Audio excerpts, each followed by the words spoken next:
এটা হচ্ছে চেউ মাছ। যারা এই চেউ মাছ খায় না আসলে তারা অনেক কিছু মিস করে। কারণ হচ্ছে যেমন ইলিশ মাছে একটা নিজস্ব ফ্লেভার থাকে, তেমনি চিংড়ি মাছেও থাকে, তেমনি এই চেউ মাছেও একটা নিজস্ব ফ্লেভার আছে। ফ্লেভারটা যে এত সুন্দর যা আসলে আপনাদের বলে বোঝাতে পারবো না।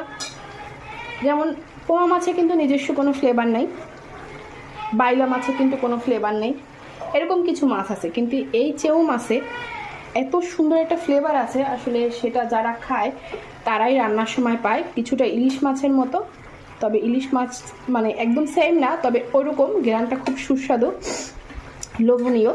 যাই হোক, আমি চেউ মাছ কিন্তু ছোটোবেলা থেকেই খুব পছন্দ করে থাকি। আপনারা কে কে চেউ মাছ খেতে পছন্দ করেন অবশ্যই কমেন্ট করে জানাবেন। আমার নানা ভাইও চেউ মাছ খেতে খুব পছন্দ করতো, আর আমি আমার নানার কাছ থেকে এই চেউ মাছ খাওয়াটা শিখেছি।